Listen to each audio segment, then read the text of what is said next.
Judiciary کی ناک کے نیچے کیا ہو رہا ہے؟ یہ جو جوڈیشری کے کرامن کاتبین، ایک سائڈ پہ ریڈر اور ایک سائڈ پہ اسٹینو بیٹھا ہے، ان کی شام کو ننگا کر کے تلاشی لو، 10-10 ہزار دونوں کی جیب سے نکلے گا۔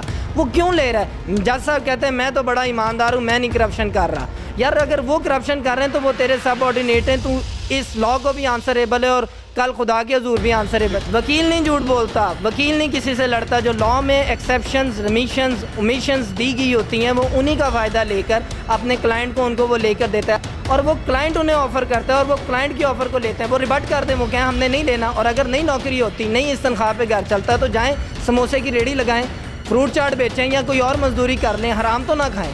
میرے ساتھ سید ذکی الرحمان اس وقت موجود ہیں، جو کہ بیرسٹر ماجد جہانگیر کو مل کر آئے ہیں۔ ہم ان سے پوچھیں گے کہ آخر ماجد جہانگیر نے ایسا کام کیوں کیا؟ کیا ایسا کام وکالت کے پیشے کو زیب دیتا ہے، کسی بھی وکیل کو زیب دیتا ہے؟ اور ہر وقت ہر آئے روز ہم وکلا گردی کی بات سنتے ہیں یا اس کے ساتھ ساتھ پولیس گردی کی بھی بات سنتے ہیں۔ آئیے ہم جانتے ہیں کہ کون سے محرکات اس کے پیچھے ہیں اور کیا ماجد جہانگیر نے ٹھیک کیا یا غلط کیا۔ کل کے اگر اسپیسیفکلی واقعے کے بارے میں بات کی جائے تو میں یہ سمجھوں گا کہ ماجد نے شیشے نہیں توڑے، بلکہ اس کرپٹ عدالتی نظام کا جو سسٹم چل رہا تھا اس کے اوپر ہتھوڑا مارا ہے اور لوگوں کے ضمیر کو جگانے کی کوشش کی ہے۔ بات صرف یہ دیکھی جا رہی ہے کہ شیشے توڑے گئے ہیں، 2 4 3 شیشے توڑنے سے کچھ نہیں ہوتا۔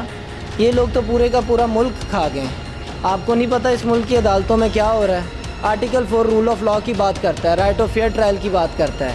یہ جو ایف آئی آر ہوئی ہے، یہ کیا آرٹیکل 4 کی نیگیشن نہیں ہے کہ چلیں ایک بندے نے ایکٹ کر دیا، 1 2 3 شیشے توڑ دیے، ٹھیک ہے، اس کے بعد آپ اس طرح کی ایف آئی آر کروائیں گے کہ 7 8 یہ لگائیں گے؟ اگر کوئی منسٹر غلطی کرتا ہے اور ایک عام آدمی غلطی کرتا ہے، دونوں میں فرق تو ہے نا، کیونکہ وہ ذمہ دار زیادہ ہے۔ اس انسیڈنٹ کا ایک پہلو یہ ہے کہ اس کو شیشے توڑتے ہوئے دکھایا جا رہا ہے، اس انسیڈنٹ کے دوسرے پہلو کو نہیں دیکھا جا رہا۔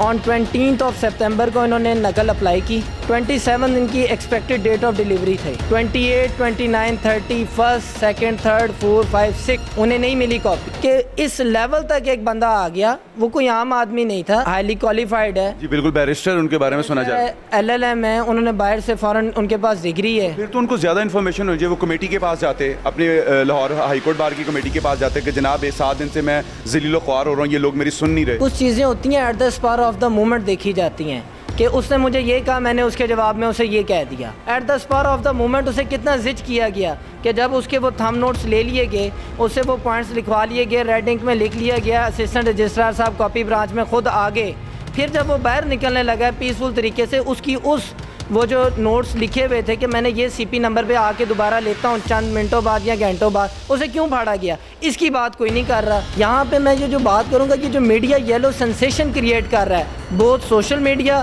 اینڈ الیکٹرانک میڈیا، اس میں نہیں کوئی بات کر رہا کہ وہ کیا ہوا۔ بیرسٹر صاحب کے ساتھ کھڑے ہیں یا پھر اس وقت وہ یہ کہہ رہے ہیں کہ یہاں جسٹیفائی نہیں کر رہے؟ ہر چیز کی جسٹیفیکیشن ہوتی ہے، where there is law there is exception, law is not like an اسٹیگننٹ water. جو محرکات کی بات کر رہے ہیں، دیکھیں ان کا لائسنس معطل کر دیا گیا اور اس کے بعد یہ کہا جا رہا ہے کہ اب تاحیات ان کا لائسنس جو ہے وہ کینسل کر دیا جائے گا۔ تو جو بڑے پنجاب بار کے عہدیداران ہیں وہ محرکات نہیں دیکھ رہے؟ دیکھیں جی، یہ لائسنس معطل کرنے سے کچھ نہیں ہوتا، ہمیں لائسنس ملا ہی اس لیے جاتا ہے کہ ہمیں اس چیز سے کوئی نہیں پرواہ کہ لائسنس معطل کر دیا یا منسوخ کر دیا ہے۔